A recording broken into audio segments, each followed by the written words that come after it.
Hello and welcome. Thanks for joining us. This is TJF Talks. I'm Chris. I'm Cheetah. On our podcast, we invite notables to talk jazz, the life, the vibes, and of course the music, but also anything else that pops up with our improvisations.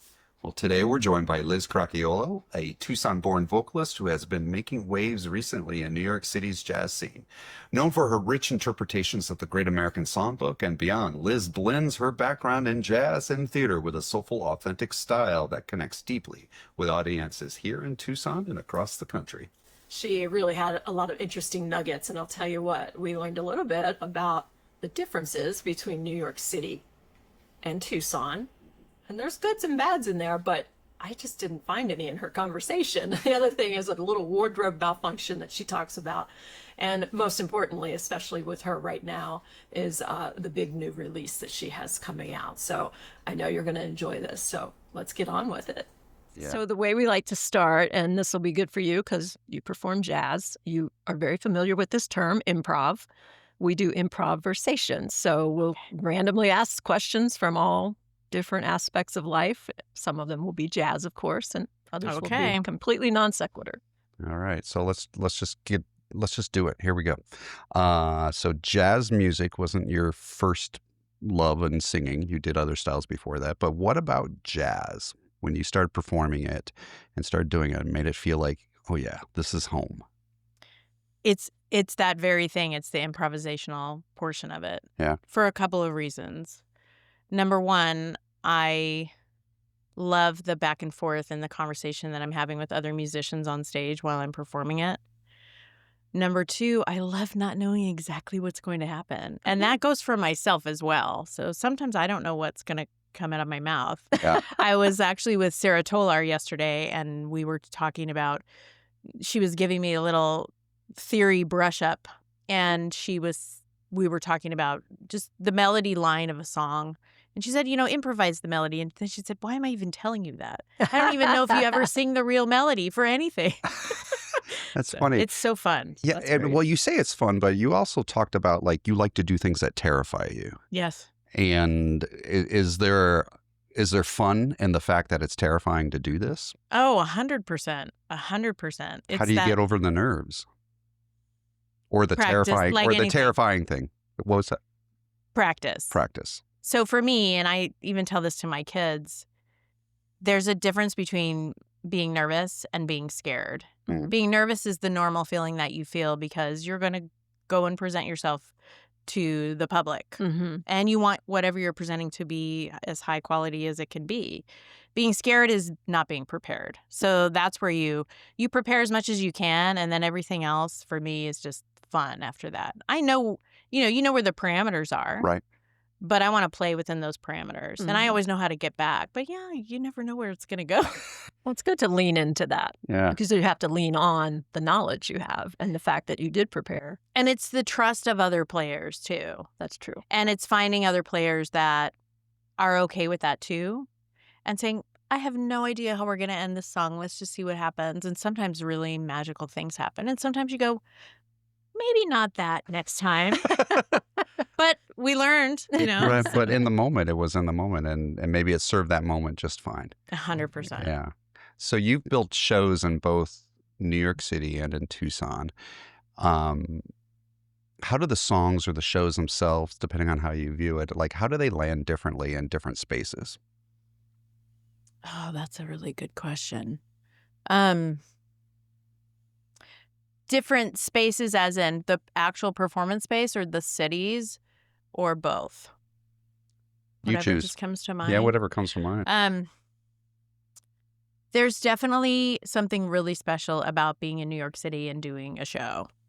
There's nothing like it. And the first time I did it was at the Duplex on Christopher Street, and you're right above Stonewall and you're thinking, this is a vibe. Mm-hmm. Yeah. And if you've ever been to the Duplex, that room, they redid it a few years ago, and it's all of these little antique settees and little tables, and it's just such a vibe. Mm-hmm. And yeah, when someone calls your name and says, "Ladies and gentlemen, all the way from Tucson, Arizona, Liz Cracchiolo," that feels pretty amazing. Yes. Yeah. Now playing here it's beautiful too, because this is my home, and to be able to continue to play consistently in this place that I call home is always really special. So they're both great. Yeah. So when you are performing, considering those two spaces and other spaces that you played, do you change your performance depending on the space, or does the audience change you and how you perform? Both. Um, just depending on what the space is. For me, I really prefer a space where I can see people. Mm-hmm.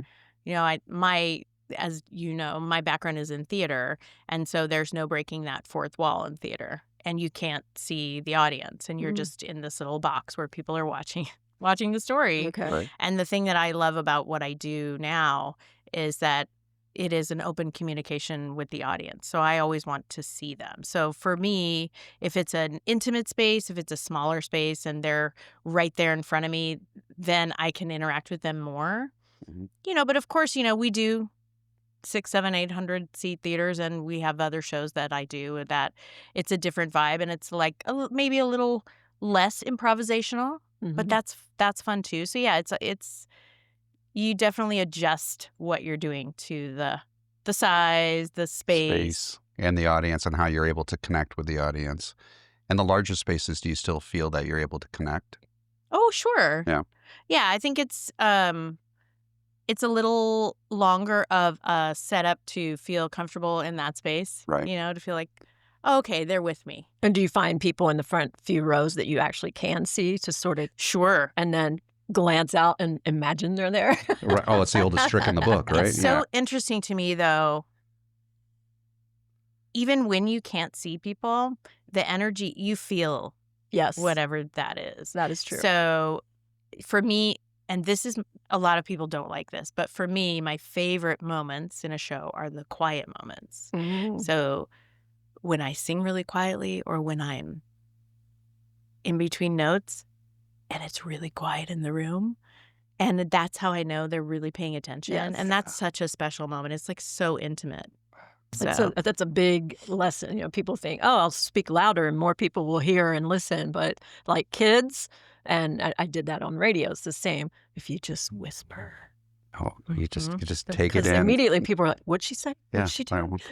Yeah, it's that vulnerability that I really thrive in, and I feel like it allows people to really feel whatever I'm communicating. That thing about being quiet, that's a famous Peggy Lee story. Part of her origin story was she would play in these clubs and she realized nobody was paying attention, so she just started singing quieter and quieter and quieter, and that's how she found her sound, because she realized when she sang quieter, people actually stopped talking and listened.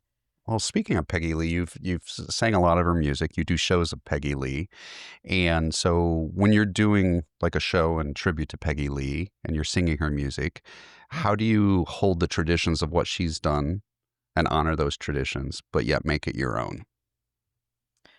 I never want to try to imitate the singer. That would be my number one rule. Yeah.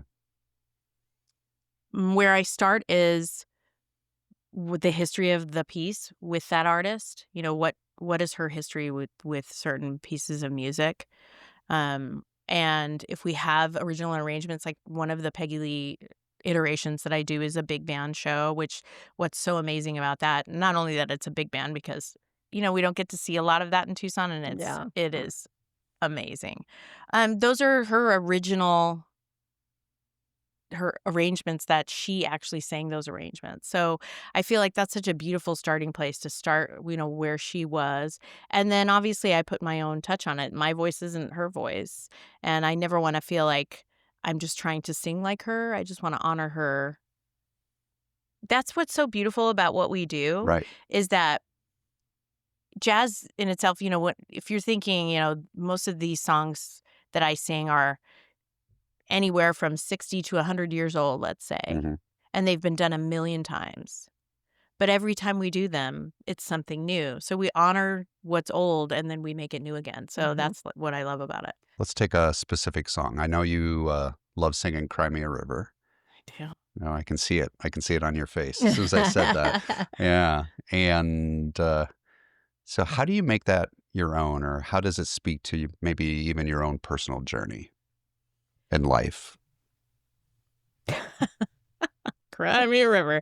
You know what I love about it? It is That's exactly how I hear it, the way you just said Yeah. it. what's interesting is that would be a Julie London piece. That's what made her famous. Right. Um, and actually, what she's so famous for in that piece is that she almost underperforms it in a really beautiful way. It's a much quieter piece. That's not really how I approach it, hmm because to me it's like, oh, you're coming back now. Okay. So to me it just feels like, so now you're lonely, and now you're sorry, and now, oh, you love me. It's cry me a river. Yeah.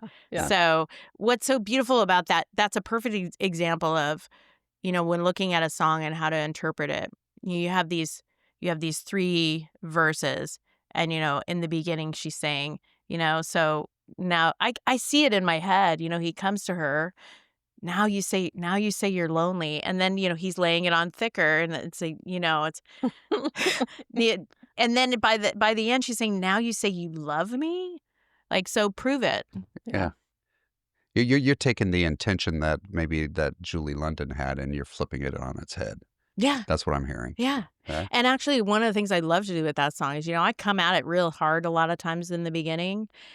And then by the end, I've given you all of this rage, right? And then there's also like God, this is so sad. Like, then to just pull it back and making it small right at the end and saying, yeah, like, I cried over you. It's over. Mm. It's getting me emotional thinking about it. Yeah. That's the beauty of a individual artist and listening to live music and being connected in a space. I love that you have your own approach to it, that you've thought about it, and that there's some vulnerability there, and how it can be approached even every time you do it, right? Depending on who the space is, all those things that we just talked about ahead of time. Do you ever like think about it like before you dive into the song, or is it just like you've done the work, obviously, and the song where you have a strong intention of where you want it to go? Are you thinking about each intention, or does it just naturally just flow out now? It's pretty natural. Yeah. And what's really cool about it is whatever has happened to me thus far to get me to that moment, in maybe just in the day Mhm. or in the show, I just may be in a place where I'm just really feeling a certain way. And so the song comes out different. Or if somebody's playing, let's say it's Ed DeLucia and plays a beautiful, or Matt Mitchell, they play a beautiful guitar intro for the song. And I think, man, like, they just really gave it to me. And it makes me feel a certain way where it just kind of takes me emotionally to a different place. And then it's maybe a different song. I love it. Again, the transformative language of music, even with one player setting you up and creating this beautiful space for you to create your art within, and then the conversation happens between the players and everybody at the same time, and because everybody's done the work, Yes. right? I Mhm. think this is a key thing that keeps coming back when we talk to a lot of people, is like, you have to put in the work. It's not just random, like when we come out and do this. Nothing that is good is ever good without practice, right? Without Mhm. work. Yeah. Even if it's fun, we love it. Yes. Every time I get up on stage, I think, wow, I get paid to do this? This is my Yes. job? I get to do this Wow. every day? They This pay me is for just, this? I Right. feel like, because it really feels like I'm having fun with my friends, and we're just making art, and we're feeling all the things. And then there's people here too, and they paid money to be here. It's this Mhm. beautiful Yes. thing. Yeah. But the preparation that goes into that is still work. If you want it to be good, you gotta do the prep work. So work. I'm shocked to hear this next thing that I'm going to mention, but you mentioned theater as a background. But I thought you also had financial background. I actually, quote unquote, retired. I was able to sell my practice in 2021, but I did that for 20 years. That was my day job. So that's what paid the bills while I could do my art. And then finally got to the place where I said, okay, I think I can just do this. When you went into that, was that the pure reason for going into it was to pay the bills so you could do your art? Or was there a pivotal, like you're like, I have to decide which road to go down? Actually, when I started, I was in a really dark place where I thought I wasn't going to do music at all. Mm. I had just gotten to a place where I put so much pressure on myself to be perfect, which is not a thing, that I thought, well, I'm just going to put my big girl pants on and go get a real job and go do this. And so about a year into that, I had a voice teacher who I loved, and he was in my life for many, many years, Monty Ralston. And he said to me, I think it's time for you to go back and do a show. Mhm. And I did. He said, you're going to go to this audition. You're going to do this show. And when I did the show, I felt that thing again. And I thought, I got to get back into this. So then I just tried to walk that line of balancing, Chris knows this really well, balancing, paying the bills and doing the art and trying to, no, I'm not copying sheet music on the office copier, sir. I don't know what you're talking about. Absolutely, That I never understand. happens. So are there things from your financial career, wealth management? Is there things that you learned from that career that you bring into what you do now? One of the things is just how to communicate with all different kinds of people. Mhm. In Tucson, most of my clients were elderly, and I got this such deep love for elderly people. And it's really special when they trust you. They're Right. like, here's all my money, Yeah. how can you help me? And that's really special. So you really form strong bonds with them. And I feel that way with so many people that I've met through my music too. And, that they just, I'm going to come to everything you do. I just, you make me feel a certain way. And it's just such a special thing. And so I feel like that, realizing that you connect with all walks of life, all ages, all different kinds of people. So it was sort of a path for you to find some of your people. Yeah, for sure. And actually, several years into it, I worked on a team with a financial advisor that I said he was really open to different marketing strategies. And I said, I think that there could be this beautiful marriage of what I do out of the office and what I do in the office. So I would have him invite clients and say, we're going to do a special performance of this show, and we're going to invite the clients and you can come and you get special seats and you can come see the show. And and then they brought friends, Mhm. and then the friends would become clients. And so it just became this really cool That is cool. marriage of things. Yeah. Hey, how about that? The arts can help in other industries as well. Imagine Who would that. ever thunk that? My first boss in the business told me the first time I did a show, you need to pick something. You can't do both of these. And So you chose not him? I definitely did not choose him. And I also thought, well, what I do out of the office really isn't your business, actually. But my thought the whole time was, people choose you to work with, no matter what it is. Like I said, there's so much trust there in that business.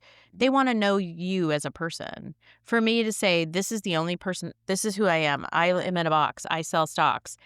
Aside from, I am a musician, and I am a mother, and I am a daughter, and I'm a sister, and I'm a wife, and I do all these things, and I love to bake, and I love, they want to know who you are. Yeah. That makes you better at everything that you do. Absolutely. So, I love that.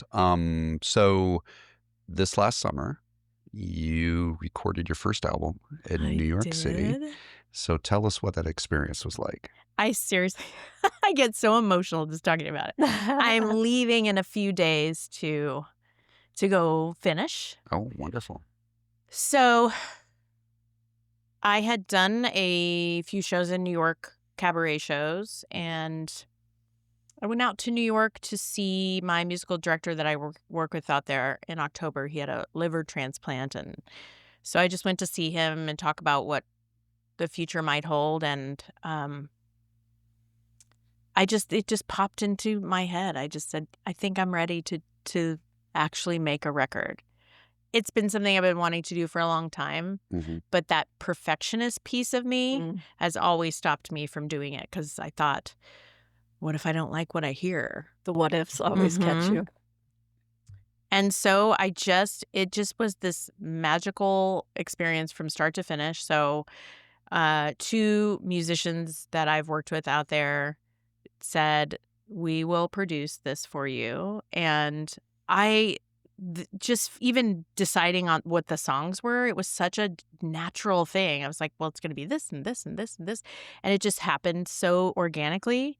And in that process, we would actually arrange music on Zoom, the three of us, Oh, wow. which is really challenging. Not the most ideal. It's not. And I mean, it would be, let's get a 4-hour chunk where we're just going to sit on Zoom and do things. And then finally, when we would come up with something that I think this is good, you say, okay, you can sing with this. We're going to make a demo, but of course, then I have to mute myself because there's a delay. So I can't. Oh, yeah. It's a whole tough. thing.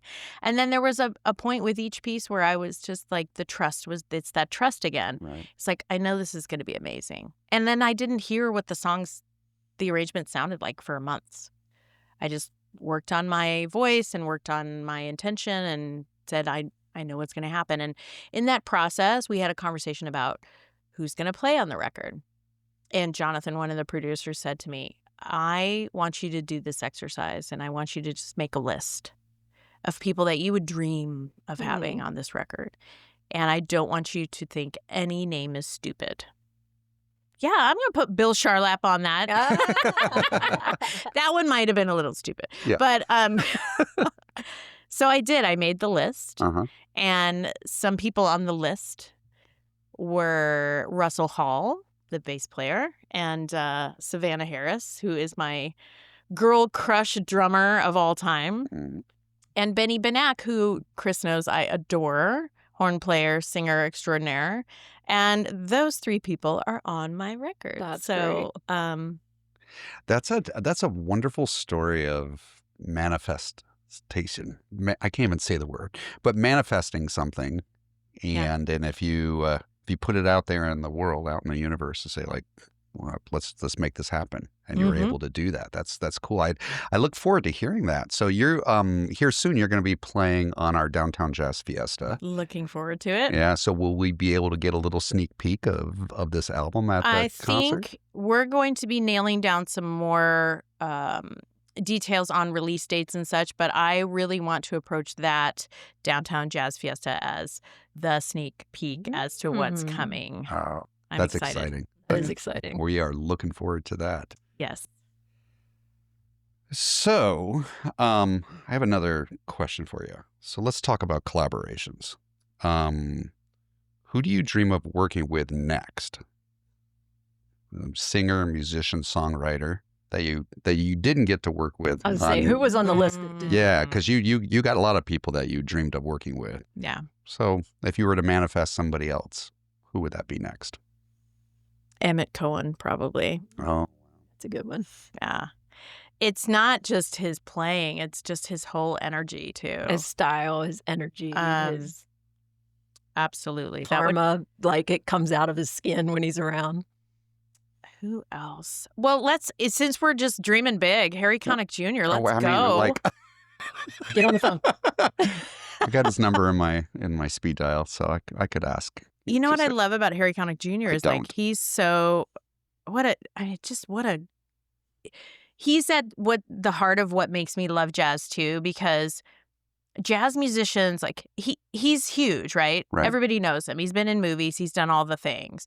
But at the heart of it, he is a jazz musician. Yeah. And he just wants to play music with other great musicians. And, for example, I don't know if you know the story about when Harry met Sally, they were going to use all of this original Sinatra music for that soundtrack. Right. And then at the end of the day, they were like, this is too expensive. We're not going to do it. Hey, you sang a song on the soundtrack. Could you do all the music? And he said, well, I guess I have to learn how to write big band charts. Is that how he started writing the big band charts? Yeah. I didn't know that part. I guess I'm going to figure out how to arrange for big band. And that's became that. I mean, isn't that amazing? Oh, yeah. Product of necessity. And yeah. I mean, I think that's how a lot of inspiration comes, right? Yeah. And there's this beautiful thing. When I went into that rehearsal room and I met those people who I were like, oh my God, I'm going to work with these people. This is that very thing. I'm thinking, oh, they're probably like, this girl from Tucson, who does she think she is? Is she any good? And they were like, oh my gosh, thank you for having us on this project. And then, we start playing the music. This is so good. This is going to be awesome. Thank you. Or can I do that again? I want to make sure it sounds, I can do it better. Professional. Those are the things where it's just everybody just wants to do the thing and do it well. And there's no ego in there. That's great. I love that. I'm sure there are people who have the opposite of that, but you pick the right people. So just surrounded you with people with like energy. I think those people that are on the other side of that don't last. Valid. Yeah, I would Because agree of with the collaboration, because it is such, Chris, I'm sure you would agree that, when I have a gig that I need to hire musicians for, yes, obviously I want great players, but as good as what their skill level is do I enjoy working with this Mhm. person? Mm-hmm. Are they going to try to make it as good as possible to you? I'm going to spend a lot of time with this guy. Do I like hanging out with him? Right. Yeah. Yeah. for sure. If it's not fun, I'm not going to do it. Speaking of hanging out with people that you like, Did we find someone? we did. So we Uh-oh. take this part of the interview, and we have dug around town and elsewhere and found someone that or acquaintance with, worked with, maybe long ago person, family member, and we asked them for a question to ask you. Yeah. So we reached out to some of your boys, Dennis Tamplin, Josh Snook, and Matt Holter. Oh, boy. And they have a bunch of questions they I'm want to sure. ask. Most of which I probably shouldn't ask. Inappropriate? Yeah, are We might only inappropriate that get I to a shouldn't couple, ask. yes. Yeah. So let's try this one. I like this one. Who was the first jazz artist that you really connected with and inspired you? Dinah Washington. I love Diana Washington. It was purely by accident. My dad bought a Sony 6-disc changer. Remember those? Oh, you're so old. And we were so speak for yourself. And it came with these CDs that Sony released with the changer. And they Oh, even good. said Sony. I don't know if you remember those. And it had Yeah. different artists. And one of them was Dinah Washington. And I think I was maybe 11 or 12. Do you know who produced that song that you were listening to? No. Quincy Jones. Oh, my gosh. Of course. Yeah. Makes That perfect was like sense. one of his early first big breaks is producing. I guarantee 100% that He that- probably penned that deal with the electronics Mhm. division as well. Yeah. Yeah, he may have. All right, one other question from the boys. Have you ever had a wardrobe malfunction during a show? Yes or no? They know the answer I was to gonna that say, question is that yes, sounds they baited. do. Should I tell the story? Because it's pretty good. Quick, tell us You the were story. there. Yes, Chris was there. I watched it. I had many costume changes in a particular show, and the way the show works is when I'm on stage, the other singer is backstage, and vice versa. So I'm backstage by myself. I have to take off a dress, which is a very, very fitted short sequin dress, no stretch, and the zipper is broken. So I'm backstage trying to pull it down and pull it off, and I'm on the verge of tears now. But then I hear the song is ending, that I have to get on stage. So I quickly pull it up and try to get it back on, and now I'm sweating, and sweat is running yeah. down my legs. And I come out, and the music director, who shall not be named, looked at me funny, like, why are you still wearing this leopard print sequin mini dress when you should be wearing something much more elegant? Nevertheless, we sang the song. And at the end of the song, this is what I mean about a live performance and just connecting with the audience. I thought, well, I got to let him in on this secret. And I just said, funny story, I'm stuck in my dress. And so if you notice that I didn't change, that's why. And so then we had some string players and some other help come back, and it took 4 people to pull it off of Wow. me. And then when I came out in a different outfit, I got almost a standing almost got a ovation. standing Yeah, ovation, it was yeah, pretty so- amazing. So, that's an amazing live experience. I love For that. sure. Yeah. So one question I like to ask everybody: why does live music matter? Live music matters because it is one of the things that still reminds us that we're all connected. I've been thinking a lot about making an album a lot of questions that you're asked is, people are going to ask you, what is this album about? What is your story? And I want to have that story around that, but I want to make sure that my story about each song is my story. The reason why it's special is because when someone hears a particular piece of music, they hear their story in that song. They feel something that might not be anything that I was singing about. So that's what it is. It's like, especially right now, the world is, such a polarized place. I feel like when we're in a room, let's say like when we're in the Century Room, this is such a cozy space.